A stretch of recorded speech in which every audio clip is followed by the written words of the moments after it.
Hi friends, welcome back to my YouTube channel. ತುಂಬ ದಿನದಿಂದ videos upload ಮಾಡಿರಲಿಲ್ಲ, ಯಾಕಂದರೆ ನನಗೆ ಎಕ್ಸಾಮ್ಸ್ ನಡೀತಿತ್ತು. ಸೊ ಅದಕ್ಕೆ ಇವತ್ತೊಂದು ತುಂಬ ಸಿಂಪಲ್ಲಾಗಿ ಬೇಗನೆ ಮಾಡ್ಕೊಬೋದು.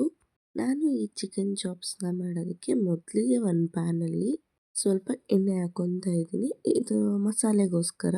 ಎಣ್ಣೆ ಹಾಕಾದ್ಮೇಲೆ ಖಾರ ನೋಡಿಕೊಂಡು ನಮಗೆ ಎಷ್ಟು ಖಾರ ಬೇಕೋ ಅಷ್ಟು ತಕ್ಕಂತೆ ಅರಿಶಿಣ ಮೆಣಸಿನ್ಕಾಯಿನ ಹಾಕ್ಕೋಬೇಕು. ನಾನಿಲ್ಲಿ ಒಂದು 15-20 ತೊಗೊಂಡಿದ್ದೀನಿ. ನಂತರ ಕಟ್ ಮಾಡ್ಕೊಂಡಿರೋ ಈರುಳ್ಳಿ, ಶುಂಠಿ, ಬೆಳ್ಳುಳ್ಳಿ, ಈ ಚಾಪ್ಸ್ಗೆ ಮೇನ್ಲಿ ಮಸಾಲಾನೇ ಇಂಪಾರ್ಟೆಂಟು. ಅದಾದ ನಂತರ ನಾನಿಲ್ಲಿ ಒಂದು ಹಿಡಿಯಷ್ಟು ಕಟ್ ಮಾಡಿರೋ ಟೊಮೆಟೊ, ಮೆಣಸು, ಲವಂಗ, ಚಕ್ಕೆ. ಮೆಣಸು ನೋಡಿ ಹಾಕ್ಕೊಳ್ಳಿ, ಯಾಕಂದರೆ ಮೆಣಸಿನ್ಕಾಯಿ ಜಾಸ್ತಿ ಹಾಕಿದರೆ ಮೆಣಸು ಕಮ್ಮಿ ಹಾಕ್ಕೋಬೇಕು. ನಾವು ಲಾಸ್ಟಲ್ಲಿ ಕಡಲೆಪಪ್ಪು ಮತ್ತು ತೆಂಗಿನಕಾಯಿ ತುರಿನ ಸೇರಿಸ್ಕೊಳ್ಳೋಣ. ಮೊದಲೇ ಹಾಕಿ ರೋಸ್ಟ್ ಮಾಡೋಕ್ಕೆ ಹೋದರೆ ತಳ ಹಿಡಿದ್ಬಿಡುತ್ತೆ. ಸೊ ನಾವು ಎಲ್ಲ ರೋಸ್ಟ್ ಆದಮೇಲೆ ಕೊನೆಯಲ್ಲಿ ಸೇರಿಸ್ಕೊಬೇಕು. ನಂತರ ಸ್ಟವ್ ಆಫ್ ಮಾಡಿ ಅರ್ಧ ಕಪ್ಪಷ್ಟು ಪುದೀನ ಮತ್ತು ಅರ್ಧ ಕಪ್ಪಷ್ಟು ಕೊತ್ತಂಬರಿ ಸೊಪ್ಪನ್ನ ಹಾಕ್ಕೊತಾ ಇದ್ದೀನಿ. ಹಾಕ್ಕೊಂಡಾದ್ಮೇಲೆ ಸ್ವಲ್ಪ ಫುಲ್ಲು ಅದು ತಣ್ಣಗಾಗೋ ತನಕ ಬಿಡಬೇಕು. ಆನಂತರ ಮಿಕ್ಸಿ ಜಾರ್ಗೆ ಹಾಕ್ಕೊಂಡು ಮಸಾಲಾನ ರೆಡಿ ಮಾಡ್ಕೊಬೇಕು. ಮಸಾಲ ತರ್ತರಿಯಾಗೂ ಇರಬಾರ್ದು, ಫುಲ್ ಸಾಫ್ಟ್ ಪೇಸ್ಟಲ್ಲೂ ಇರಬಾರ್ದು, ಮೀಡಿಯಮಾಗಿ ಪೇಸ್ಟ್ ಮಾಡ್ಕೊಬೇಕು.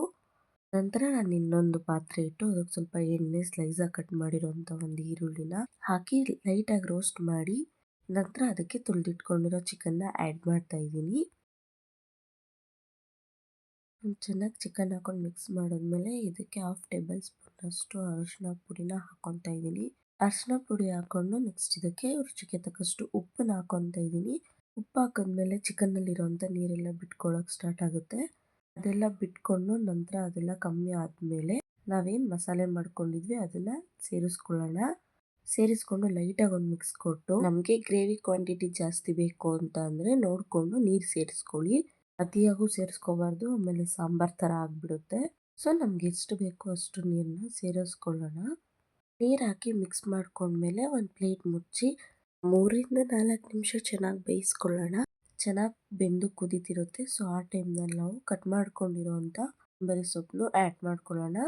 ಈಗ ಫೈನಲಿ ಚಿಕನ್ ಚಾಪ್ಸ್ ರೆಡಿ ಆಗಿದೆ. ಇದನ್ನು ನೀವು ಮುದ್ದೆ, ಚಪಾತಿ, ರೈಸ್ ಎಲ್ಲದಕ್ಕೂ ಸೂಪರ್ ಕಾಂಬಿನೇಷನ್ ಆಗಿ ಯೂಸ್ ಮಾಡ್ಬೋದು. ವಿಡಿಯೋ ಇಷ್ಟ ಆಗಿದ್ರೆ ಒಂದು ಲೈಕ್ ಮಾಡಿ, ನನ್ನ ಚಾನಲ್ನ ಸಬ್ಸ್ಕ್ರೈಬ್ ಮಾಡಿ.